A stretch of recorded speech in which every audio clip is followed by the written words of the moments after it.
नमस्ते मित्रांनो, माझं नाव चिकू आहे। मी उत्तर प्रदेशात लखनौजवळ राहतो। मी दिसायला खूपच सुंदर आहे। मला शारीरिक संबंध ठेवायला खूप आवडतं। जेव्हा जेव्हा मला संधी मिळते तेव्हा मी संबंध ठेवतो। या वेबसाईटवर ही माझी पहिली कथा आहे, त्यामुळे पहिल्या अनुभवाची प्रेम कथा लिहिताना काही चूक झाली तर मला माफ करा। आता मी माझ्याबद्दल सांगतो। मी दिसायला खूप सुंदर आहे। माझी उंची सामान्य आहे। माझा अवयव 7 इंच लांब आणि 2.5 इंच जाड आहे, जो कोणालाही एका वेळेत समाधान देतो। जो कोणी हा अनुभव घेतो तो याचा दिवाना होतो। आता मी माझ्या जोडीदाराबद्दल सांगतो। तिचं नाव अतिका आहे। ती दिसायला एकदम मस्त दिसते। तिला पाहून कोणाचंही मन डळमळू शकतं। तिचे अवयव खूपच आकर्षक आहेत, जे पाहून कोणीही तिच्याशी जवळीक साधण्याचा विचार करेल।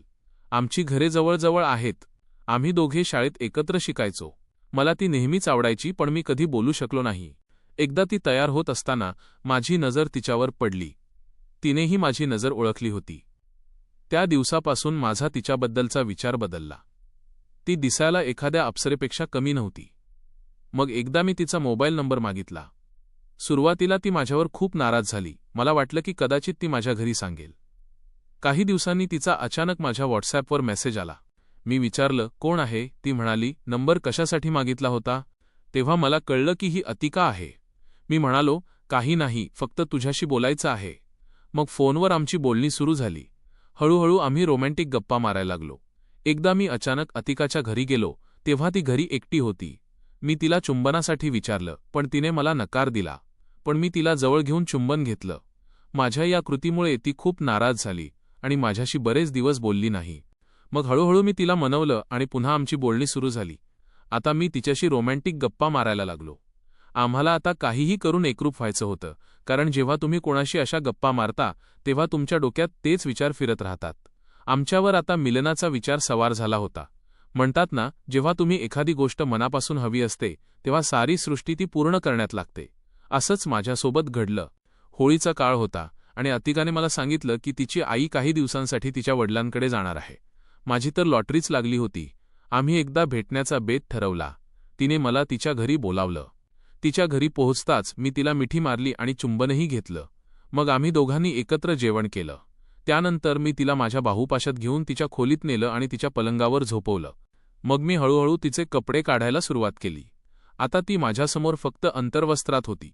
मग तिनेही माझे सगळे कपडे काढले। मी तिला प्रेमाने स्पर्श करायला आणि कुरवाळायला लागलो। सुमारे 10 मिनिटं मी तिला कुरवाळत राहिलो। मित्रांनो, मी सांगतो की मला असा स्पर्श करायला आणि प्रेम करायला खूप आवडतं। तुम्हा सगळ्यांना एक गोष्ट सांगायचं राहिलं की मला वाटायचं अतिकाने याआधी कधीच कोणाशी जवळीक साधली नसेल। ती खरोखरच पहिल्यांदाच हे सर्व करत होती।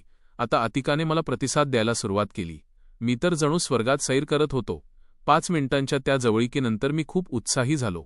आता मी वेळ न दवडता अतिकाला झोपवलं आणि तिला हळूहळू तयार करायला लागलो। आता तीही माझ्यासोबत मजा घ्यायला लागली। थोड्या वेळाने ती मला म्हणाली, आता मला जास्त तडपवू नको, कृपया माझ्या शरीराची आग विझव। मग मी आमच्यातील शारीरिक संबंधांना सुरुवात केली। सुरुवातीला तिला थोडा त्रास झाला, कारण तिची ही पहिलीच वेळ होती। मी खूप प्रयत्न केले, पण पूर्णपणे यशस्वी होत नव्हतो। मग मी काही उपाय केले आणि तिला हळूहळू विश्वासात घेतलं। जब मी पुन्हा प्रयत्न केला तेव्हा अतिका जोरात रडायला लागली। मी त्या स्थितीत तसाच पडलो आणि तिला चुंबन द्यायला लागलो, तिला गोंजारायला लागलो, ज्यामुळे तिची वेदना हळूहळू कमी झाली। जेव्हा मी हळूहळू हालचाल करायला लागलो तेव्हा तिलाही मजा यायला लागली। मग मी तिचे ओठ माझ्या ओठांनी अशा प्रकारे बंद केले की यावेळी तिच्या तोंडातून वेदनेचा आवाज निघणार नाही। तेवढ्यात मी पूर्ण ताकदीने प्रयत्न केला। कदाचित ती यासाठी तयार नव्हती। माझ्या प्रयत्नाने अतिका पुन्हा रडायला लागली। आता आम्ही पूर्णपणे एकरूप झालो होतो। मी खाली पाहिलं तर चादर रक्ताने भिजली होती, कारण तिची पहिलीच वेळ होती। मग मी तिला चुंबन दिलं आणि तिला कुरवाळायला लागलो। मग मी हळूहळू आमचा खेळ सुरू ठेवला। काही वेळाने अतिकाला खूप आनंद मिळायला लागला। आता आमच्या मिलनाचा सिलसिला सुरू झाला होता। मी अतिकाशी पूर्ण ताकदीने संबंध ठेवत होतो। मित्रांनो, काय सांगू, ती फिलिंग शब्दांत लिहिता येणार नाही। पहिल्या वेळच्या त्या अनुभवाची मजा अप्रतिम असते। आता अतिकाही खूप आनंदाने प्रतिसाद देत होती। तिलाही खूप मजा येत होती। ती मला मिठी मारून म्हणत होती, आज मला पूर्ण समाधान दे। मीही जोशात येऊन तिला आणखी वेगाने प्रेम करायला लागलो। सुमारे 20 मिनिटं संबंधांत मी तिला वेगवेगळ्या पोझिशन्समध्ये प्रेम दिलं। मिनिटांच्या या खेळात अतिका पूर्णपणे समाधानी झाली होती। आता माझंही काम पूर्ण होणार होतं। मी अतिकाला विचारलं, मी काय करू? तिने मला प्रेमाने प्रतिसाद दिला। आम्ही पूर्णपणे शांत झालो आणि एकमेकांच्या मिठीत विसावलो. या मिलनानंतर मी पाहिलं तर अतिका नीट उभीही राहू शकत नव्हती.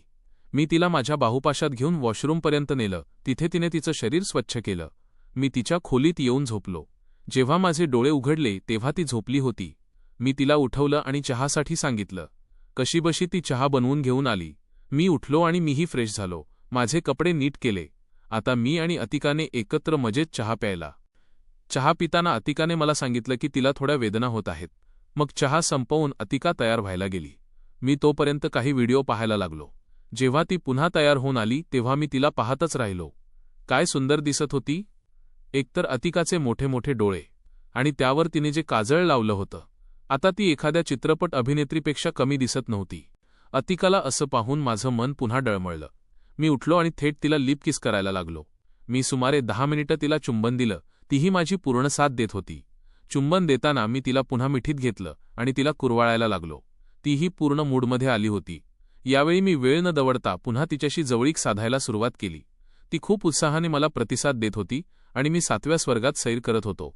माझं काम पूर्ण होणार होतं, मी तिला सांगितलं. तेव्हा आम्ही दोघेही परमोच्च आनंदापर्यंत पोहोचलो. थोडं थांबून मी पुन्हा सज्ज झालो आणि तिच्याशी संबंध प्रस्थापित केले. ती पुन्हा आनंदाने किंचाळली.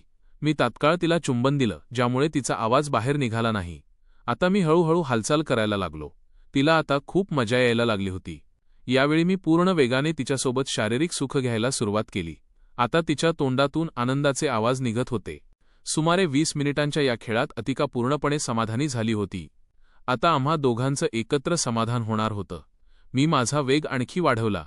आम्ही दोघे एकत्र तृप्त झालो. माझ्या या प्रेमामुळे तिचं समाधान तिच्या चेहऱ्यावरून स्पष्ट दिसत होतं. अतिका तिच्या पहिल्या अनुभवाने खूप खुश होती. पण दुःखाची गोष्ट आहे की आता आमचं ब्रेकअप झालं आहे. आमच्या त्या पहिल्या भेटीनंतर आणि त्या 2 सुंदर सत्रांनंतर आम्ही दोघेही शारीरिक आणि मानसिकरित्या खूप थकलो होतो, पण मनातून तितकेच समाधानी होतो. चहा प्यायल्यानंतर जेव्हा मी निरोप घ्यायला निघालो तेव्हा अतिकाच्या डोळ्यात एक वेगळीच चमक होती. तिने मला घट्ट मिठी मारली आणि म्हणाली, चिकू, आज जे काही झालं ते मी कधीच विसरणार नाही. तू मला खूप सुख दिलंस. मी तिच्या कपाळावर एक शेवटचं चुंबन घेतलं आणि तिथून निघालो. घरी जाताना माझ्या डोक्यात फक्त तिचेच विचार आणि तिच्या शरीराचा तो सुगंध रेंगाळत होता. त्या दिवसानंतर आमचं नातं पूर्णपणे बदललं. आता आम्ही फक्त मित्र उरलो नव्हतो, तर आमचं नातं खूप खोलवर गेलं होतं. आम्ही रोज तासनतास फोनवर बोलायचो. आमच्या गप्पांमध्ये आता लाज नव्हती, तर एक प्रकारची ओढ होती. जेव्हा जेव्हा आम्हाला संधी मिळायची तेव्हा आम्ही अशाच प्रकारे एकमेकांच्या मिठीत विसावायचो. पण म्हणतात ना की प्रत्येक आनंदाच्या गोष्टीला कुणाची तरी नजर लागते. आमच्या बाबतीतही असंच काहीसं घडलं. काही महिन्यांनंतर अतिकाच्या घरच्यांना आमच्याबद्दल थोडा संशय येऊ लागला. ती कोणाशी तरी तासनतास गुपचूप बोलतीये हे तिच्या आईच्या लक्षात आलं होतं. एकदा तर तिच्या आईने तिचा मोबाईल चेक करण्याचा प्रयत्न केला, पण सुदैवाने तिने आमचे चॅट्स डिलीट केले होते.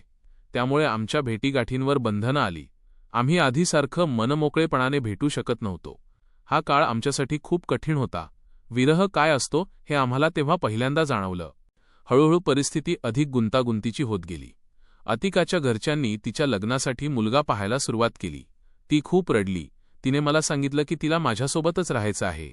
पण मी सुद्धा त्यावेळी करिअरच्या अशा वळणावर होतो जिथे मी कोणताही ठोस निर्णय घेऊ शकत नव्हतो. आमच्यात छोटे मोठे वाद होऊ लागले.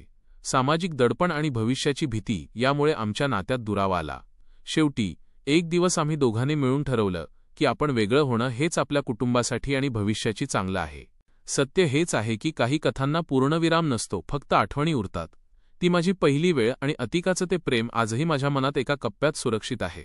जरी आम्ही आज एकत्र नसलो तरी आयुष्याच्या त्या वळणावर आम्ही जे क्षण जगलो ते कायम माझ्यासोबत राहतील. मित्रांनो, ही होती माझी आणि अतिकाची पूर्ण कथा. आयुष्य आपल्याला नेहमीच आपल्या आवडीच्या गोष्टी देत नाही, पण त्या आठवणी आपल्याला जगायला शिकवतात. तुम्हाला ही कथा कशी वाटली? नक्की सांगा.